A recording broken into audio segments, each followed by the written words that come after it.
नमस्कार दोस्तों, कैसे हैं आप लोग। एडिटोरियल डिस्कशन थोड़ा सा छूट गया है तो उसको यहाँ पे मैं आपके लिए कवर कर देता हूँ। सुबह सुबह करंट अफेयर्स में ऑलरेडी अपलोड कर चुका हूँ।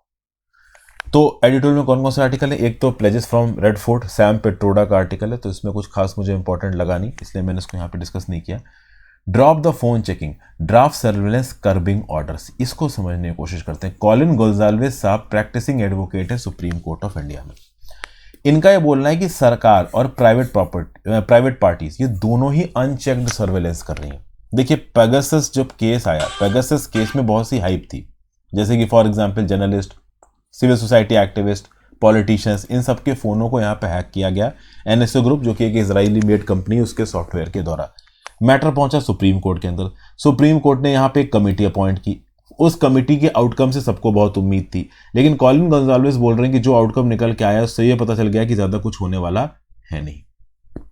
ठीक है, एक्चुअली में बहुत लंबे समय से सरकारें और प्राइवेट कॉरपोरेशंस दोनों ही बड़े हाई लेवल का सर्वेलेंस कर रही हैं, लोगों की एक्टिविटीज को देख रही हैं, मॉनिटर कर रही हैं, उसको मोनेटाइज कर रही हैं। सरकार पॉलिटिकल डिसेंट को दबाने के लिए उसका इस्तेमाल कर रही है, ज़्यादा कुछ हुआ नहीं है। और सुप्रीम कोर्ट ने भी जो कुछ किया उससे ज़्यादा कुछ होने वाला नहीं है, ये यहाँ पे कॉलिन गोंजाल्वेस बोल रहे हैं। ठीक है, तो बेसिकली सुप्रीम कोर्ट के ऊपर जो होप रखी गई थी इस कमेटी के थ्रू, वो एक मिसप्लेस्ड होप थी, ऐसा यहाँ पे कॉलिन गोंजाल्वेस का बोलना है। अनफेटेड तरीके से पहले भी स्नूपिंग चल रही थी और आगे भी चलती रहेगी अगर अर्जेंट बेसिस पे कुछ नहीं किया गया तो। ओके, बहुत ज़्यादा होप हमने केंद्र की सरकार में या सुप्रीम कोर्ट में रख रखी है, बट इस होप से ज़्यादा कुछ होने वाला नहीं है। यूनियन गवर्नमेंट से जब पेगासस के बारे में पूछा गया तो यूनियन गवर्नमेंट ने बोल दिया नन ऑफ योर बिजनेस। तो बेसिकली यहाँ पे क्रिटिसाइज किया जा रहा है सुप्रीम कोर्ट को और सरकार को। आप कह सकते हो कि एंटी सुप्रीम कोर्ट और सरकार व्यू पॉइंट यहाँ पे लिया गया। फिर ये फॉरेन का कुछ एग्जाम्पल दे रहे हैं, जैसे कि वायरटैप एक्ट आया था यूनाइटेड स्टेट्स में 1986 में, जिसने प्रोहिबिट किया था प्राइवेट एजेंसीज को सर्वेलेंस में इंगेज करने के लिए। ठीक है, इस पर्टिकुलर वायरटैप एक्ट में बोला गया था कि अगर किसी के ऊपर सर्विलांस करना है तो फेडरल कोर्ट से परमिशन लेनी पड़ेगी। फेडरल कोर्ट की परमिशन के बिना आप किसी के ऊपर भी सर्विलांस नहीं कर सकते। लेकिन इंडिया के अंदर आज भी 1986 के बाद से कई साल बीत चुके हैं, 14, 12, 36 साल बीत चुके हैं, और उसके बावजूद भी अगर आप देखो तो कॉरपोरेट हाउसेस, प्राइवेट बिजनेसेस, ये सब स्नूपिंग करते हैं अपनी बिजनेस कह लो डोमिनेंस के चलते, और ज़्यादा कुछ हो नहीं पाता। फिर ये आयरलैंड का एग्जांपल दे रहे हैं। 1997 में आयरलैंड में the report on privacy release की गई, जो प्राइवेट पार्टीज के ऊपर फोकस कर रही थी। बेसिकली आप कह लो कि एक प्रकार का स्टैट्यूटरी टॉर्ट था। इस स्टैट्यूटरी टॉर्ट के थ्रू ओवरऑल कोई भी प्राइवेट कंपनी या सरकारी कंपनी कहीं ना कहीं ग्राउंड लेवल पर अगर लोगों के ऊपर स्नूपिंग कर रही है तो उसको हटाने की बात की गई थी, रोकने की बात की गई थी। फिर पैट्रियट एक्ट 2001 की बात कर लो। इसको बोला गया है uniting and strengthening America by providing appropriate tools required to intercept and obstruct terrorism act of 2001। इसने यहां पे क्या बोला कि भाई इंटरनेशनल टेररिज्म को काउंटर करने के लिए कोर्ट अप्रूवल की जरूरत है। अगर आप किसी भी रिस्पेक्ट में सर्विलेंस कर रहे हो तो भले ही ओवरऑल टेररिज्म को रोक रहे हो, उसके लिए भी अगर आपको सर्विलांस करना है तो कोर्ट अप्रूवल चाहिए। फिर एक 11 नवंबर का United states foreign intelligence surveillance code भी बना था 1978 में, जब कांग्रेस ने इनैक्ट किया था फॉरेन इंटेलिजेंस सर्विसेज एक्ट। तो बेसिकली ये बाहर की बात करके, यूएस और आयरलैंड वगैरह की बात करके बोल रहे हैं कि भाई देखिए इन जगहों पे ओवरऑल सर्विलेंस को रोकने के लिए क्या क्या इंपॉर्टेंट एक्ट बनाया गया एडमिनिस्ट्रेशन के द्वारा, और उसके पैरेलली बता रहे हैं कि इंडिया के अंदर देखो कुछ हो ही नहीं रहा। फिर एक New South Wales reform commission बना 2005 में। इसको बनाया गया Office of the Privacy Commissioner with inspectors to investigate complaints. Basically अगर आप देखो तो United Nations contributed to the development of legal framework evolving no secret rules. Basically European Court of Human Rights ने यूनाइटेड नेशंस के principles, अलग अलग सरकारों का ये बोलना है कि भाई सर्वेलेंस मत करो, अगर सर्वेलेंस करोगे तो कोर्ट ऑर्डर से भी करोगे। इंडिया के अंदर भी ओवरऑल नियम कानून है। देखिए, एक proper draft data protection law नहीं बनाया, बट फिर भी कहीं ना कहीं ऐसा बोला जाता है कि सरकार और प्राइवेट कॉरपोरेशन स्नूपिंग करती हैं, लोगों की पर्सनल और इंडिविजुअल फ्रीडम में इंट्रूजन होता है, और इसको देखने के लिए कोई भी इंडिपेंडेंट बॉडी, आप कह लो ऑटोनॉमस तरीके से काम नहीं कर पा रही। जैसे कि हमारे यहाँ पे अगर आप बात करो इलेक्शन कमीशन ऑफ इंडिया, तो इलेक्शंस के रिस्पेक्ट में इलेक्शन कमीशन ऑफ इंडिया को ट्रूली ऑफ ऑटोनॉमस बोल सकते हो, लेकिन जब बात आती है डाटा स्नूपिंग की, सर्विलांस की, तब ओवरऑल कोई भी ऐसी बॉडी इंडिया के अंदर नजर नहीं आती। फिर यहाँ पे बात की जा रही है वेनिस कमीशन रिपोर्ट 2015 की, जिसने राइट टू प्राइवेसी फ्रेमवर्क के बारे में बोला। इन्होंने बोला कि जो राइट टू प्राइवेसी फ्रेमवर्क है वो इनफ नहीं है लॉन्ग टर्म सोसाइटल हार्म को रोकने के लिए, इंडिपेंडेंट कंट्रोल और ओवरसाइट की जरूरत है। पार्लियामेंट्री ओवरसाइट की जरूरत है, जुडिशियल रिव्यू की जरूरत है। फिर practice 6 of the UN good practices on oversight institutions को भी यहाँ पे पॉइंट आउट किया जा रहा है कि एक सिविलियन इंडिपेंडेंट इंस्टीट्यूशन बनाइए। प्रैक्टिस 7 क्या बोलती है कि ये जो पर्टिकुलर इंस्टीट्यूशन है वो इन्वेस्टिगेशन करेगा और देखेगा कि भाई कहीं अनहिंडर्ड एक्सेस तो नहीं है सरकारी अथॉरिटीज के पास इंफॉर्मेशन का, किसी की इंफॉर्मेशन को गलत तरीके से तो प्रोक्योर नहीं किया जा रहा है। तो ये सब फॉरेन के एग्जाम्पल्स देते हुए बता रहा है ऑथर कि फॉरेन में ऐसे बहुत सी एक्टिविटीज़ यूएस में, आयरलैंड में, वेनिस में, यूके में बनाई गई जिनके थ्रू ओवरऑल लोगों की पर्सनल प्राइवेसी को बचाने की कोशिश की जाती है। वहीं पे इंडिया की बात करो, इंडिया में बताया जा रहा है कि अथॉरिटीज़ हर महीने 9,000 इंटरसेप्शन ऑर्डर्स इशू करती हैं, मतलब फ़ोन टैपिंग वगैरह करी जा सकती है इंडिया के अंदर बड़े आराम से। और ये जो इंटरसेप्शन ऑर्डर्स है वो कोर्ट के द्वारा इशू नहीं किए जाते हैं, ये पुलिस ऑफिसर्स द्वारा इशू किए जाते हैं। पूरी दुनिया में फेशियल रिकॉग्निशन टेक्नोलॉजी को जल्दी इस्तेमाल नहीं किया जाता क्योंकि इसको ह्यूमन राइट्स का वॉयलेशन बोला जा रहा है। यूरोपियन यूनियन में और यूनाइटेड स्टेट्स में फेशियल रिकॉग्निशन को इस्तेमाल करना इतना आसान नहीं है। हालांकि अगर आप कुछ मूवीज़ देखो जैसे born supremacy, born ultimatum, Matt Damon की मूवी है, यहाँ पे आप देखो तो यूएस के अंदर जो उनकी FBI है वो बैठ के यूके के वाटरलू स्टेशन के सीसीटीवी कैमरा से चेहरों को स्कैन कर रही थी। तो कहीं ना कहीं ये भी बोला जाता है कि जो फॉरेन की एजेंसीज हैं जैसे कि रशिया की FSB हो गई, आपकी ब्रिटेन की MI6 हो गई, यूएस की फेडरल ब्यूरो ऑफ इन्वेस्टिगेशन हो गई, FBI हो गई या CIA हो गई, तो कहने का तो इनके ऊपर ही बहुत सारे नियम कानूनों से ये बाध्य है, बट कहीं ना कहीं ग्राउंड लेवल पे ये लोग स्नूपिंग करते हैं, सर्विलांस करते हैं। तो फेशियल रिकॉग्निशन टेक्नोलॉजी ऑथर यहाँ बोल रहा है कि यूरोपियन यूनियन यूएस इस्तेमाल नहीं करता, लेकिन इंडिया में बहुत बड़े स्केल पे इस्तेमाल होता है। अब इसके लिए कौन सी रिपोर्ट बताई जा रही है? सिटीजन लैब और digital surveillance research agency Canada की, इसने एक रिपोर्ट पब्लिश की, planet blue code mapping global censorship and surveillance tools. इसने बोला कि पूरी दुनिया भर में ब्लू कोड डिवाइसेस सर्विलांस के लिए इस्तेमाल किए जाते हैं, इंक्लूडिंग इन इंडिया। एक और रिपोर्ट रिलीज की गई सिटीजन लैब के द्वारा, इसने एक सर्विलांस सॉफ्टवेयर इस्तेमाल किया, फिनफिशर।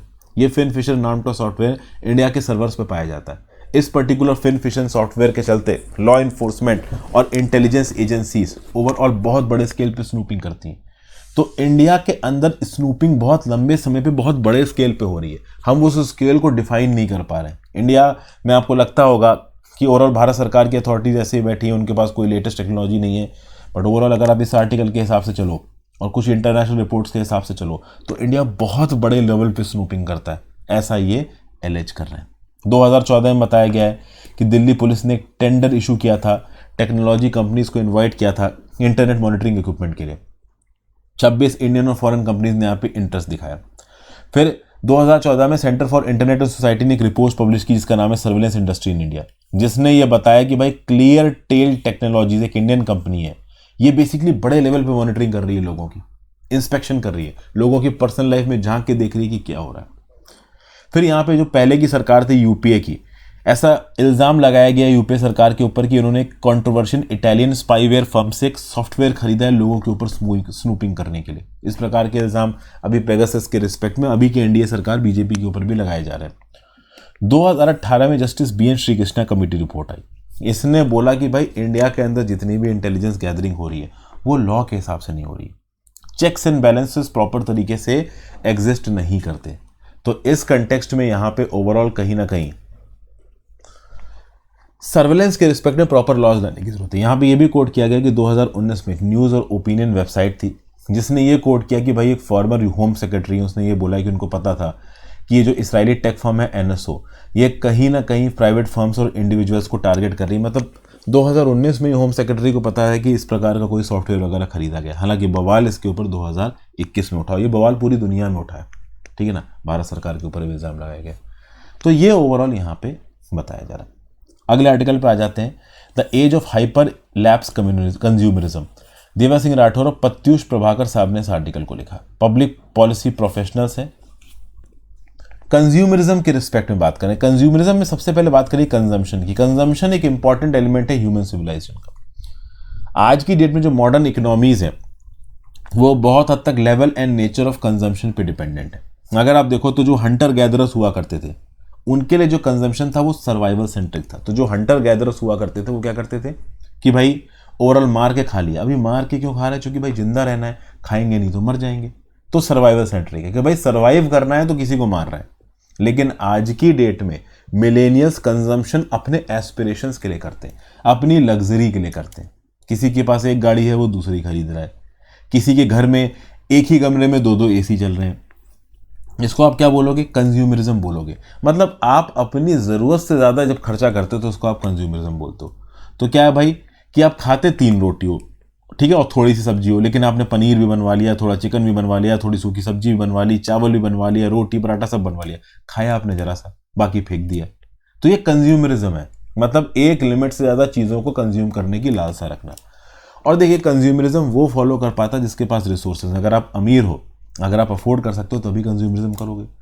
फिर हमारे देश में एक ऐसा गरीब तबका आ जाता है जिसके पास बेसिक खाने के पैसे भी नहीं है, तो वो यहाँ पे कहीं ना कहीं डिसएडवांटेजेस कंडीशन में चला जाता है। तो अब कंजम्पशन के नोशन के रिस्पेक्ट में बात की जाए तो एक ग्रीक फिलोसोफर डायोजीन्स को यहाँ पे कोट किया जा रहा है। डायोजीन्स इस हद तक मटेरियल थिंग से नफरत करता था कि वो ओवरऑल एक बैरल में रहता था, ठीक है ना, एक छोटे से बैरल में रहता था, अपने लिए बहुत कम जगह इस्तेमाल करता था, कम खाता था, बहुत ही कम मीन्स में अपना काम चलाता था।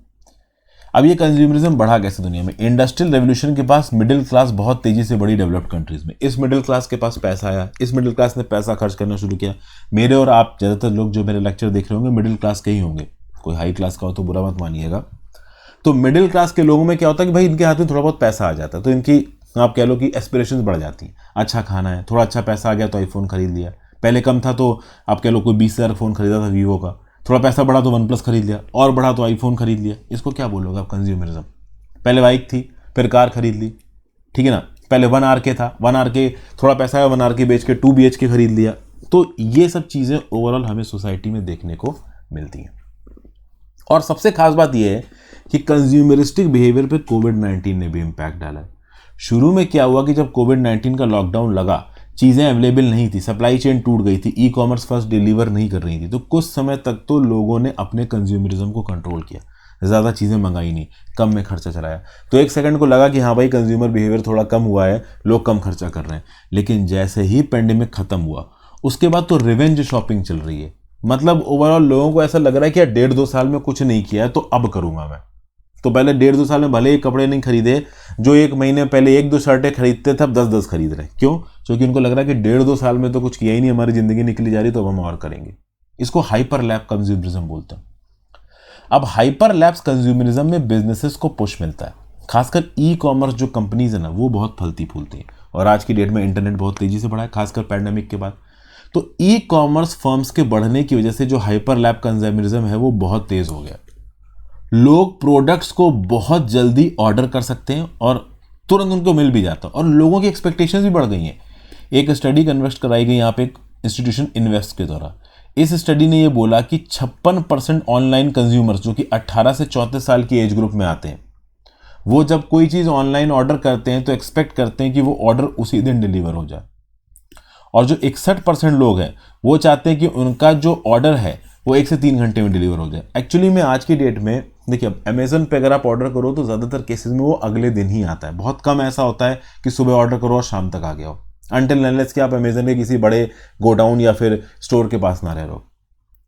अब क्या है कि आजकल जेप्टो, स्विगी, इंस्टामार्ट इस प्रकार की ऐप्स चल रही हैं। यहाँ पे आप ग्रॉसरीज मंगाते हो तो ग्रॉसरी वगैरह तो 10 मिनट के अंदर आ जाती है। भाई आपने दूध ऑर्डर कर लिया, घर में आटा खत्म हो गया, ऑर्डर कर लिया, थोड़ा टमाटर प्याज ऑर्डर कर लिया। तो ये बेसिक ग्रॉसरीज आप कह लो अब लोग पीस मील फैशन मंगाते थे। पहले क्या होता था कि हमारी लोकेलिटी में एक बाजार लगता था, जैसे कि मैं रहता हूँ लखनऊ सरोजनी नगर में, तो वहाँ पे एक थर्सडे बाजार लगता है। अभी थर्सडे बाजार वाले दिन गए और 1 हफ्ते की सब्जी ले आए। क्यों 1 हफ्ते की?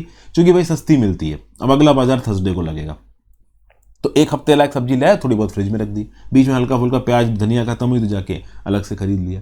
लेकिन अब ऐसा नहीं है। अब क्या है, पीस मील फैशन में लोग ऑर्डर कर रहे हैं। तो धनिया थोड़ी सी मंगाई, प्याज 1 किलो ही मंगाया, दूध आधा लीटर ही मंगाया, ठीक है ना, लौकी खराब ना हो जाए, गोभी खराब ना हो जाए तो एक ही मंगाई। क्यों? क्योंकि जब खत्म हो जाएगी तो इमीडिएट ऑर्डर कर देंगे, 15 मिनट में आ जाएगी। तो इस प्रकार से लोग सोचते हैं। लेकिन अब क्या है कि हाइपरलैप कंज्यूमरिज्म के चलते जो ई कॉमर्स फर्म्स है वो क्या चाहती हैं कि जल्दी डिलीवरीज हो। अब जल्दी डिलीवरीज 10 मिनट डिलीवरीज का यहाँ पे सिस्टम शुरू किया गया, तो इसको क्रिटिसाइज किया गया। 10 मिनट डिलीवरीज का सिस्टम अगर आप अनाउंस करोगे तो जो डिलीवरी प्रोफेशनल्स है वो लेकलेस ड्राइविंग करेंगे, बहुत तेजी से अपनी गाड़ी चलाएंगे, खुद उनका एक्सीडेंट हो सकता है, किसी और को वो ठोक सकते हैं, फिर उनके ऊपर इतना वर्कलोड आएगा, फैटीग, मेंटल हेल्थ इश्यूज, ये सब उठेंगे। लेकिन कहीं ना कहीं इसके फायदे भी हैं। अगर इस प्रकार के डिलीवरी इकोसिस्टम से आगे बढ़ते हैं तो एक बड़े तबके को नौकरी मिलती है, गिग इकोनॉमी, गिग वर्कर्स को पुश मिलता है। नीति आयोग की रिपोर्ट के हिसाब से India's booming gig and platform economy suggest external security for gig and platform workers. क्या है कि इस प्रकार की एप्स, डिलीवरी एप्स में अगर गिग वर्कर्स को ज़्यादा से ज़्यादा काम मिलेगा तो कुछ समय बाद हम इस पर्टिकुलर प्रोफेशन को थोड़ा ऑर्गेनाइज कर सकते हैं। इस पर्टिकुलर प्रोफेशन में ये जो पर्टिकुलर डिलीवरी वर्कर्स हैं इनको थोड़ी सोशल सिक्योरिटी प्रोवाइड कर सकते हैं। तो हाइपरलैप्स कंज्यूमरिज्म के फायदे भी हैं। 2020-21 में गिग इकोनॉमी में 77 लाख वर्कर्स इन्वॉल्व हैं, ठीक है ना। और ऐसा बताया जा रहा है कि ये हमारी वर्कफोर्स का 1.5% है। ऐसा एक्सपेक्ट किया जा रहा है कि 2029-30 तक 2,35,00,000 वर्कर्स गिग इकोनॉमी होंगे, जो कि टोटल वर्कफोर्स का 4.1% होंगे। एक रिपोर्ट है unlocking the potential of the gig economy in India, इसको रिलीज किया गया बॉस्टन कंसल्टिंग ग्रुप और Michael and Susan Dell Foundation द्वारा। इसने ये बताया कि इंडिया की जो इतनी बड़ी बिग इकोनॉमी है वो 9 करोड़ जॉब्स दे सकती है नॉन फॉर्म इकोनॉमी में, $250 बिलियन का वॉल्यूम ऑफ वर्क क्रिएट कर सकती है, देश की 1.25% जीडीपी को कंट्रीब्यूट कर सकती है। तो ये सब बातें ओवरऑल यहां पे बताई गई हैं। हालांकि एंड में यह भी बताया जा रहा है कि इन सब चीज़ों को थोड़ा सस्टेनेबल तरीके से करने की ज़रूरत है। जैसे कि फॉर एग्जांपल अगर आप इस कंज्यूमरिज्म की दुनिया में कंपिटिटिव हो रहे हो, ज़्यादा अपॉर्चुनिटीज़ क्रिएट कर रहे हो, सब कुछ आपको इमीडिएट करना है, जल्दी करना है, तो उस केस में ओवरऑल कुछ वैल्यू प्रपोजिशंस भी लेके आने हैं। हाइपरलैप्स कंज्यूमरिज्म से हटके एक लेड बैक डिलीवरी मॉडल जहाँ पे सोशल, एथिकल, इन्वायरमेंटल और personal cost of business decisions को भी कंसीडर किया जाए। मतलब कॉम्पिटिटिव रहने के लिए आपने सारी एथिकलिटी छोड़ दी, मार लेबर को रगड़ मारा बुरी तरीके से, कस्टमर्स की इतनी सेवा करने पर उतर आए कि सर्विस डिलीवरी वालों की बातों को कॉम्प्रोमाइज़ कर दिया, तो ये नहीं करना है। आपको कंज्यूमर्स को एजुकेट करना है। अरे कोई ऑर्डर 10 मिनट में नहीं आएगा, 1 घंटे में आ जाएगा, तो कुछ फर्क पड़ने वाला नहीं है। ये तो ओवरऑल हम ऐप में ऑर्डर कर देते हैं और हमको लगता है कि यार तुरंत आ जाए, ठीक है ना, कि यार अभी ऑर्डर किया 10 मिनट कैसे हो गए। अरे थोड़ा लेट हो जाएगा तो क्या हो जाएगा, आप ये टाइम फ्रेम लेके कर सकते हो कि भाई चलो 45 मिनट में ऑर्डर आएगा, तो मैंने ऑर्डर कर दिया 45 मिनट में आ जाएगा। वो आधे घंटे में आया, उसका क्या ज़रूरी है। कोई हर चीज़ पिज़्ज़ा थोड़ी ना होती कि ठंडी हो जाएगी तो अच्छी नहीं लगेगी। तो मतलब आप एक एथिकलिटी लेके आइए बिजनेस में, कंज्यूमर्स को भी एजुकेट करिए कि ठीक है भाई, हम ओवरऑल बिजनेस कर रहे हैं इक्विटी के साथ, सोशल गुड के साथ, एक अच्छे हेल्थ और इन्वायरमेंट को बनाने की कोशिश कर रहे हैं। तो इसमें थोड़ा बहुत अगर कंज्यूमर्स एडजस्ट कर लेंगे, और कंज्यूमर्स कर लेंगे अगर उनको प्रॉपर तरीके से अवेयरनेस यहाँ पे प्रोवाइड की जाए तो, ठीक है। ये बातें यहाँ पे बताई गई हैं। फिर आ जाते हैं overall the many ways of helping Sri Lanka. T Ramakrishnan साहब ने इस पर्टिकुलर आर्टिकल को लिखा है। श्रीलंकन डेप्यूटी हाई कमिश्नर में इनको बुलाया गया था श्रीलंका टूरिज्म प्रमोशन ब्यूरो के द्वारा, वहाँ पे गए थे। ये एक्चुअली में अलग अलग तरीके बता रहे हैं जिस तरीके से इंडिया श्रीलंका की मदद कर सकता है। सबसे पहले तो ये बता रहे हैं कि श्रीलंका के अंदर लोग इंडिया के बारे में क्या सोचते हैं। जैसे कि चमल नाम का एक इंडिविजुअल है श्रीलंका के अंदर जो कि बैटरी ऑपरेटेड व्हीकल चलाता है पेराधनिया बोटानिक गार्डन्स कांडी में। इसने बताया कि ये बहुत खुश है कि इंडिया से सपोर्ट मिल रहा है श्रीलंका को। फिर एक वेलावाया नाम की जगह है उवा प्रोविंस में, वहाँ पे एक फार्मर है सिनहलीज फार्मर, वो ये बोलता है कि भाई याला कल्टीवेशन सीजन के समय पे इंडिया से जो फर्टिलाइजर्स आए उससे हमें काफ़ी मदद मिल गई। ऐसे बहुत से एग्जाम्पल्स हैं यहाँ पे जिससे ये पता चलता है कि श्रीलंका के अंदर जो लोग हैं वो इंडिया के बारे में बड़ी गुडविल रखते हैं। इनफैक्ट बहुत सारे ऐसे ग्रुप्स हैं श्रीलंका के अंदर जो एंटी इंडिया रेटोरिक रखते हैं, लेकिन जो श्रीलंका के अंदर फाइनेंशियल क्राइसिस आई उसके बाद जब इंडिया की तरफ से मदद की तो ये ग्रुप्स भी चुपचाप बैठे थे, चूंकि उनको पता था कि इंडिया से मदद मिल सकती है। इंडिया ने लगभग $4 बिलियन की मदद की है श्रीलंका की। श्रीलंका अभी भी क्राइसिस से स्ट्रगल कर रहा है, तो श्रीलंका चाहता है कि इंडिया की तरफ से और मदद आए, और वो पैसे के साथ साथ टेक्निकल एक्सपर्टीज और नॉलेज की भी हो। इकोनॉमिक एक्टिविटी के अलग अलग इलाके में अगर हम लोग टेक्निकल हेल्प करेंगे श्रीलंका की, तो श्रीलंका सेल्फ सस्टेनेबल हो पाएगा। अगर आप देखो एग्रीकल्चर और अलाइड एक्टिविटीज़ की बात करो तो ये कुछ ऐसे फील्ड्स हैं जहाँ पे इंडिया श्रीलंका की बहुत मदद कर सकता है। जैसे श्रीलंका बहुत हद तक मिल्क पाउडर इंपोर्ट करता है। कोलंबो श्रीलंका $315 मिलियन के डेयरी प्रोडक्ट्स हर साल इंपोर्ट करता है, जो कि इनके इंपोर्ट्स का 1.5% है। अगर श्रीलंका डेयरी प्रोडक्शन में सेल्फ सफिशिएंट हो जाए तो श्रीलंका को इंपोर्ट नहीं करना पड़ेगा, इनका इंपोर्ट बिल बच सकता है। डेयरी डेवलपमेंट में इंडिया बहुत हद तक मदद कर सकता है श्रीलंका को सेल्फ सस्टेनेबल होने की। ओके, चूंकि श्रीलंका के अंदर अगर आप देखो तो एनुअल रेनफॉल है 185 सेंटीमीटर की, डेयरी डेवलपमेंट का ज़बरदस्त पोटेंशियल है। इस पोटेंशियल को मीट करने के लिए भारत सरकार की तरफ से मदद लगेगी। अगर आप देखो तो एक अनसक्सेसफुल ज्वाइंट वेंचर हुआ था इंडिया श्रीलंका के बीच में 20 साल पहले, जिसमें इंडिया की तरफ से नेशनल डेयरी डेवलपमेंट बोर्ड था। इस प्रकार के ज्वाइंट प्रोजेक्ट को अगर फिर से शुरू किया जाता है इंडिया श्रीलंका के बीच में, तो नो डाउट यहाँ पे श्रीलंका को बहुत मिलेगी। फिर पोल्ट्री सेक्टर की बात करो, पोल्ट्री सेक्टर बहुत हद तक क्राइसिस में रहा है, इसको स्पेशल ट्रीटमेंट देने की जरूरत है। एनिमल और वेटरनरी मेडिसिन इंडिया श्रीलंका को प्रोवाइड कर सकता है। ओवरऑल डोमेस्टिक पोल्ट्री फीड बहुत बेस्ट क्वालिटी का इंडिया श्रीलंका को प्रोवाइड कर सकता है। कैसे ये सारी फीड्स और बेस्ट प्रैक्टिसेस को श्रीलंका अडॉप्ट करे, ये इंडिया श्रीलंका को सिखा सकता है। फिर इंडिया के अंदर बहुत सी एग्रीकल्चरल यूनिवर्सिटीज़ हैं, इंडिया अपनी एग्रीकल्चर यूनिवर्सिटीज़ के नॉलेज को श्रीलंका के साथ शेयर कर सकता है ताकि श्रीलंका के अंदर प्रोडक्शन और प्रोडक्टिविटी बढ़े। एग्रीकल्चर मशीनरी की फील्ड में इंडिया श्रीलंका की मदद कर सकता है। अब बात यह है कि यहाँ पे हर जगह पे इंडिया श्रीलंका की मदद कर दे। जब बात आती है इंडियन इंटरेस्ट की, तब श्रीलंका वाले ज़्यादा कुछ कर नहीं पाते। श्रीलंका इस समय पे पैरेलली सबसे ही चंदा मांग रहा है, सबसे ही भीख मांग रहा है। तो एक ये भी हमारे पॉलिटिशियंस को ध्यान में रखना पड़ेगा, एडमिनिस्ट्रेटर्स को, कि एक लिमिट से ज़्यादा अगर हम श्रीलंका की मदद कर भी देंगे ना, तो हमें रिस्पॉन्स, हमें रिटर्न्स उतने मिलेंगे नहीं। तो भारत सरकार को ये भी, देखिए हम चाइना तो नहीं है, हम चाइना की तरह एक्सटॉर्शनिस्ट माइंडसेट के नहीं हो सकते, किसी को दूसरे को बर्बाद कर दे, निचोड़ दे, वैसा हमारा माइंडसेट नहीं है। बट हमें कहीं पे भी पैसा इन्वेस्ट करने से पहले ये तो देखना होगा ना कि हम किसी दूसरे की मदद कर रहे हैं तो दूसरा हमारे साथ एंगेज कर रहा है कि नहीं कर रहा है।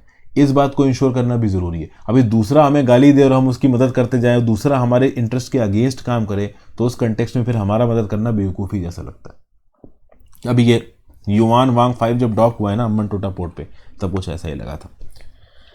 फिर आगे बात करते हैं कि भाई ओवरऑल अदानी ग्रुप का एक विंड पावर प्रोजेक्ट लगना है $500 मिलियन का नॉर्दर्न प्रोविंस ऑफ श्रीलंका में। इन सब चीज़ों के ऊपर बातचीत चल रही है। एक और सेक्टर है श्रीलंका का माइक्रो, स्मॉल और मीडियम एंटरप्राइजेस, जहाँ पे इंडिया श्रीलंका की बहुत मदद कर सकता है।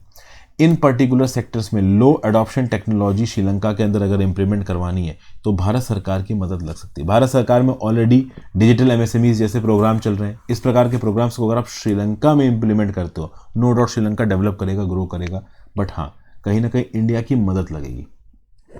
फिर एक स्कूल एजुकेशन ऐसा इलाका है जहाँ पे इंडिया ओवरऑल श्रीलंका की बहुत हद तक मदद कर सकता है। इनफैक्ट इंडिया स्मार्ट क्लासरूम्स और मॉडर्न कंप्यूटर लैब्स जो इंडिया के अंदर लगवा रहा है, वो ओवरऑल नॉर्दर्न प्रोविंसेस में तमिल्स के लिए लगवा सकता है। लेकिन मैं यहाँ पे आपको क्लैरिफाई कर दूँ, हम ऑलरेडी इंडिया के अंदर अपने रूरल कह लो ब्लॉक्स में एजुकेशन को नहीं पहुँचा पाए। तो बहुत ही अजीब होगा अगर भारत सरकार कंप्यूटर और स्कूल जैसी चीज़ें इंडिया के अंदर छोड़ के श्रीलंका में बनवाने लगे। रीज़न बीइंग कि हम इंडिया के अंदर ही एजुकेशन और हेल्थ की सारी रिक्वायरमेंट्स पूरी नहीं कर पाए। तो बेसिकली ऑथर यहाँ पे ये बता रहा है कि कैसे इंडिया श्रीलंका की मदद कर सकता है, किस किस एरेना में इंडिया श्रीलंका के साथ इंगेज कर सकता है। एक और फैसेट बताया जा रहा है, श्रीलंका की नॉर्दर्न प्रोविंस में रहते हैं तमिल्स और ईस्टर्न प्रोविंस में रहते हैं मुस्लिम्स। श्रीलंका की इकोनॉमी का केवल 10% कंट्रीब्यूट करते हैं मुस्लिम्स एंड तमिल्स। इस परसेंटेज को बढ़ाने की ज़रूरत है और इस परसेंटेज को बढ़ाने में इंडिया यहाँ पे एक्टिवली कंट्रीब्यूट कर सकता है। फिर आ जाते हैं अगले आर्टिकल की तरफ, रीक्लेमिंग द नेशनलिस्टिक प्लान। कांग्रेस यहाँ पे नेशनलिज्म के थ्रू वोट खींचने की कोशिश करा। देखिए नेशनलिज्म बीजेपी का एक एजेंडा है और ओवरऑल बीजेपी नेशनलिज्म के एजेंडा पे वोट जीतती है, ऐसा इल्ज़ाम लगाया जाता है। तो अब वही एजेंडा कांग्रेस ने पकड़ लिया। कांग्रेस ने अगस्त में छत्तीसगढ़ में कराई आज़ादी गौरव यात्रा। ये बीजेपी की हर घर तिरंगा कैंपेन जैसा था, ठीक है। एग्रेसिव नेशनलिज्म जिस प्रकार से बीजेपी प्रमोट करता है, वैसे ही कांग्रेस प्रमोट करने की कोशिश कर रही है। इनफैक्ट कांग्रेस का यह भी मानना है कि बीजेपी के इलेक्शन कैंपेन में प्रधानमंत्री मोदी जी का बहुत मेजर रोल है। जी हाँ, बहुत सारे लोगों का यह मानना है दोस्तों कि बीजेपी का जो एक सिंगल पॉइंट एजेंडा है वो मोदी जी के साथ जुड़ा हुआ है। अगर मोदी जी यहाँ पे लीडर ना हो तो बीजेपी के लिए बहुत सी जगहों पे इलेक्शन जीतना मुश्किल हो जाएगा। तो खैर वो एक अलग चीज़ है। अभी जब उदयपुर में चिंतन शिविर हुआ था कांग्रेस का, तो उस समय पे भी नेशनलिज्म के एजेंडा पे कांग्रेस फोकस करे, ये यहाँ पे बात की गई, ठीक है। तो अब जब इस प्रकार के आउटरीच प्रोग्राम्स होंगे तो कहीं ना कहीं पार्टी का जो कोर बेस होगा वो एक्सपेंड होगा। प्लस कांग्रेस पार्टी के दिग्गज लीडर्स जैसे सरदार पटेल, इनके साथ बीजेपी अपने आप को जोड़ती है। जबकि सरदार पटेल इंडियन नेशनल कांग्रेस के, तो इन लीडर्स की लेगेसी भी इंडियन नेशनल कांग्रेस के पास रहे, ये भी कांग्रेस यहाँ करने की कोशिश कर रही है। फिर जवाहरलाल नेहरू, महात्मा गांधी जी का बर्थडे तो हमेशा से मनाया गया है, बट नेशनलिज्म, पुराने लीडर्स जिनको ओवरऑल नेशनलिस्टिक माना जाता है, उनको अपने साथ जोड़ना, जो बीजेपी की थोड़ी बहुत आप कह लो मोडस ऑपरेंडी रही, उसको थोड़ा थोड़ा कांग्रेस यहाँ पे कॉपी करने की कोशिश कर रहा है। अभी रिसेंटली अगर आप देखो तो मोहन मरकाम जो कि प्रेसिडेंट है छत्तीसगढ़ प्रदेश कांग्रेस कमेटी की, इन्होंने झंडा भेजा आरएसएस चीफ मोहन भागवत को, ताकि नागपुर का जो आरएसएस हेडक्वार्टर्स है वहाँ पे भारतीय तिरंगा लहराए। आरएसएस के हेडक्वार्टर्स में पिछले 52 साल से भारतीय तिरंगा नहीं लहराया, वहाँ पे भगवा ध्वज लहराया। एक्चुअली बहुत सारे लोग इल्ज़ाम लगाते हैं आरएसएस के ऊपर कि आरएसएस नेशनल फ्लैग को सपोर्ट नहीं करता, भगवा ध्वज को सपोर्ट करता है। हालांकि मुझे लगता है कि आगे आने वाले कुछ सालों में आरएसएस के हेडक्वार्टर्स के ऊपर भी नेशनल फ्लैग ही लगेगा। नेशनल फ्लैग से ऊपर कोई चीज़ नहीं है। ये बात हर पॉलिटिकल पार्टी जानती है, चाहे वो कांग्रेस हो चाहे वो बीजेपी हो। कितनी भी स्ट्रांग पॉलिटिकल पार्टी है, अगर अपने देश के बेसिक सिंबल्स को आप अपोज करोगे तो आप जाओगे काम से। फिर आप यहाँ पे देखिए कि छत्तीसगढ़ के अंदर और बाकी स्टेट्स के अंदर जो सिटिंग एमएलएज हैं कांग्रेस के, वो अपने अपने रिस्पेक्टिव इलाकों में जा रहे हैं, वहाँ पे कैंपेनिंग कर रहे हैं। जहाँ पे एमएलए नहीं है सिटिंग, वहाँ पे जो लोग इलेक्शन में लड़े थे वो जाके कैंपेनिंग कर रहे हैं। मतलब कांग्रेस यहाँ पे ग्राउंड लेवल पे अलग अलग जगह पे जाके लोगों के साथ इंगेज करने की कोशिश कर रहा है, लोगों के साथ जुड़ने की कोशिश कर रहा है, जो कि कांग्रेस की एक अच्छी मोडस ऑपरेंडी, ऐसा ऑथर यहाँ पे बोल रहे हैं। फिर floods and force, India Pakistan के रिस्पेक्ट में बात की गई। प्रधानमंत्री मोदी जी ने मंडे को एक ट्वीट किया और पाकिस्तान के फ्लड्स में जो भी परेशान हुआ है, जो भी विक्टिम है, उसको कंडोलेंसेस दिए हैं यहाँ पे, एक प्रकार का वेलकम गेस्चर है। 1100 से ज़्यादा लोग मर चुके हैं पाकिस्तान के अंदर, 33 मिलियन लोग अफेक्टेड हैं, लगभग 330 तो बच्चे यहाँ पे मर चुके हैं, $10 बिलियन का होम रोड्स एंड इंफ्रास्ट्रक्चर का नुकसान हुआ है, स्टैंडिंग क्रॉप्स यहाँ पे तबाह हो गई हैं, बीमारी फैलने के ढारे, चूँकि पानी भरा है तो बीमारी यहाँ पे फैल सकती है। अगर आप देखो तो क्लाइमेट चेंज का one of the worst disaster इस समय पे हमें पाकिस्तान में देखने को मिल रहा है। ट्यूसडे को UN secretary general Antonio Guterres ने इंटरनेशनल कम्युनिटी से अपील की कि भाई जितना हो सके उतना पाकिस्तान के पास एड भेजिए, पाकिस्तान को इस समय पे एड की जरूरत है। मॉनसून स्टेरॉइड्स पे है, ऐसा लगता है कि मॉनसून ने स्टेरॉइड्स खा लिए और पाकिस्तान में तबाही मचा रहा है। US, UK, China, UAE, Qatar, Turkey सब कहीं ना कहीं एड भेज चुके हैं। आईएमएफ ने $1.1 बिलियन बेल आउट देने का यहाँ पे डिसीजन लिया और इस लेवल की क्राइसिस है पाकिस्तान के अंदर कि पाकिस्तान के जो फाइनेंस मिनिस्टर हैं मिफ्ताह इस्माइल, इन्होंने मंडे को बोला कि चूंकि पाकिस्तान के अंदर एक इमरजेंसी आ रखी है तो हम ये सोच रहे हैं कि इंडिया के साथ जो ट्रेड बैन इम्पोज किया गया है इसको अभी के लिए लिफ्ट कर दिया जाए, ताकि हम इंडियन वेजिटेबल्स और एसेंशियल कमोडिटीज़ को सस्ते दाम पे इंपोर्ट करके अभी के लिए अपना काम चला लें। कोविड-19 पैंडेमिक के समय पे सिर्फ दवाइयों के लिए ये इंपोर्ट बैन हटाया गया था, नहीं तो ओवरऑल ये इंपोर्ट बैन लगा हुआ है। इंडिया के अंदर भी इंपोर्ट बैन लगा, अगर पाकिस्तान से कोई चीज़ आएगी उसके ऊपर 200% इंपोर्ट ड्यूटी है। आप ऑथर यहाँ पे बोल रहे हैं कि भाई इंडिया को और रिस्पॉन्सिबल होने की ज़रूरत है। जब भी हमारे नेबरहुड में प्रॉब्लम आती है जैसे नेपाल, श्रीलंका, मालदीव, अफगानिस्तान, तो हम सबसे पहले मदद करते हैं। ये चीज़ हम पाकिस्तान के लिए नहीं कर पाएंगे। पाकिस्तान को भी ये सोचना है कि ओवरऑल ये एक ऐसी अपॉर्चुनिटी है जिसके थ्रू इंडिया के साथ रिश्ते अच्छे किए जा सकते हैं और दोनों ही कंट्रीज़ के हित में कि दोनों एक दूसरे के रिश्ते अच्छे करें। पाकिस्तान के लिए ज़्यादा हित में, लेकिन इंडिया के एक आप कह लो एग्जीक्यूटिव का भी बहुत ज़रूरी है बोलना कि एक तरफ पे पाकिस्तान बेस्ड ग्रुप्स इंडिया के अंदर इन्फिल्ट्रेशन करा रहे हैं, फॉरेन ट्रेन टेररिस्ट इंडिया के अंदर सुसाइड बॉम्बिंग करने आ रहे हैं और वो पाकिस्तान के थ्रू आ रहे हैं। तो ऐसी रिपोर्ट्स के बीच में इंडिया पाकिस्तान के साथ ट्रेड नॉर्मलाइज करे, ये बड़ा डेंजरस हो सकता है, क्योंकि कल की डेट में अगर इंडिया के अंदर फिर से ट्रेड आप कह लो कोई बॉम्ब अटैक होता है तो फिर ये वही बात है बायलेटरल रिश्तों को ख़राब करने वाली। अभी क्या है, प्रधानमंत्री नरेंद्र मोदी और पाकिस्तान के प्राइम मिनिस्टर शहबाज शरीफ उज़्बेकिस्तान में मिलने वाले एससीओ समिट के लिए, तो शायद कुछ अच्छा हो जाए। लेकिन देखिए, पाकिस्तान के प्राइम मिनिस्टर शहबाज शरीफ, पाकिस्तान के प्राइम मिनिस्टर इमरान खान, जो भी प्राइम मिनिस्टर आज तक रहा है पाकिस्तान के अंदर, उसके अकेले की बस की बात नहीं रही है इंडिया के साथ रिश्ते अच्छे कर पाना। अगर वो चाहें भी कि इंडिया के अगेंस्ट टेररिस्ट एक्टिविटीज़ ना करवाएं तो वो उनके हाथ में नहीं है। वो उस लेवल तक मजबूर है, पाकिस्तान का एस्टेब्लिशमेंट इस हद तक टेररिस्ट को सपोर्ट करता है कि चाह के भी इंडिया के अंदर टेररिस्ट जो भी अटैक वगैरह होते हैं उसको रोक नहीं सकते, क्योंकि उनकी बेसिक पॉलिटी इस चीज़ पे बेस्ड है। और फाइनली जयललिता जी के रिस्पेक्ट में एक आर्टिकल है, देखिए क्या है, पॉलिटिक्स को मिसयूज़ नहीं करना चाहिए, लेकिन पॉलिटिक्स मिसयूज़ होती है। Political calculations, medical sense, public interest, ये सब यहाँ पे मिलता हुआ नजर आया। Former Tamil Nadu chief minister Jayalalithaa ji दिसंबर 2016 में अनफॉर्चुनेटली इनकी मृत्यु हो गई। अब उस मृत्यु के बाद पॉलिटिकल पार्टी AIADM के अंदर से टूटने से लगी, तो एक जो फॉर्मर चीफ मिनिस्टर थे ओ पनीरसेल्वम साहब, वो अलग हो गए। अब ओ पनीरसेल्वम ने बोला कि मैं AIADMK में तब आऊँगा, उस समय पे AIADMK की ताकत में थी जब जयललिता जी की मौत में प्रोब होगी। तो जो उस समय पे हेड थे एडापड्डी के पलानास्वामी, उन्होंने बोला कि ठीक है भाई, जयललिता जी तो हमारी मेंटर थी, हम यहाँ पे प्रोब करवाएंगे। तो यहाँ पे प्रोब वगैरह कराई गई, तो पार्टी टेम्परेली यहाँ पे यूनाइट हो गई। एक कमीशन ऑफ इंक्वायरी बिठाई गई जिसका नाम था A Arumughaswamy commission of inquiry. 2017 सितंबर महीने में इसको बनाया गया। अब जब ये कोर्ट ऑफ इंक्वायरी चल रही थी तो ऐसा लगा कि जो अपोलो हॉस्पिटल है चेन्नई का, इसके ऊपर इल्ज़ाम डाला जा रहा था जयललिता जी की डेथ का। तो ये जो अपोलो हॉस्पिटल है पहुंच गए मद्रास हाईकोर्ट के पास। मद्रास हाईकोर्ट के पास जाके बोला कि साहब ये जो कमेटी ऑफ इंक्वायरी कर रही है तो ऐसा लग रहा है जैसे हमें रिस्पॉन्सिबल ठहरा रही है, जबकि हमने ऐसा कुछ किया नहीं है। ठीक है ना, ये बात पहुंची थी मद्रास हाईकोर्ट के पास। मद्रास हाईकोर्ट से मदद नहीं मिली तो सुप्रीम कोर्ट मैटर पहुंच गया। सुप्रीम कोर्ट ने कोर्ट ऑफ इंक्वायरी के सामने जो भी प्रोसीडिंग्स हो रही थी उसको अप्रैल 2019 में रोक दी। 2021 में सुप्रीम कोर्ट ने बोला कि यार all India institute of medical council के एक्सपर्ट्स का एक मेडिकल पैनल बनाओ। वो मेडिकल पैनल इस चीज़ के ऊपर बातचीत करेगा कि जयललिता जी की डेथ क्यों हुई।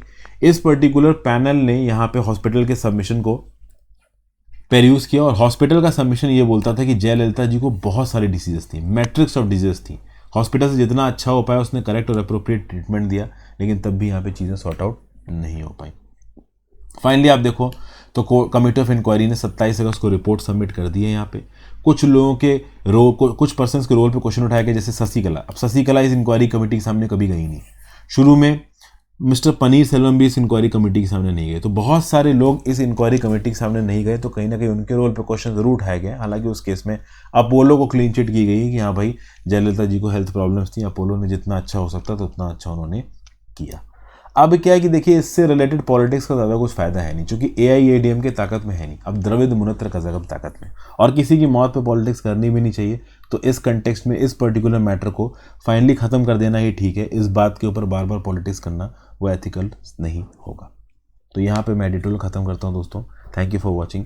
वीडियो को लाइक और शेयर कर दीजिएगा, इंस्टाग्राम पर फॉलो कर लीजिएगा, टेलीग्राम ग्रुप ज्वाइन कर लीजिएगा, ज़्यादा से ज़्यादा लोग सब लेक्चर को शेयर करें। Have a great day, good bye.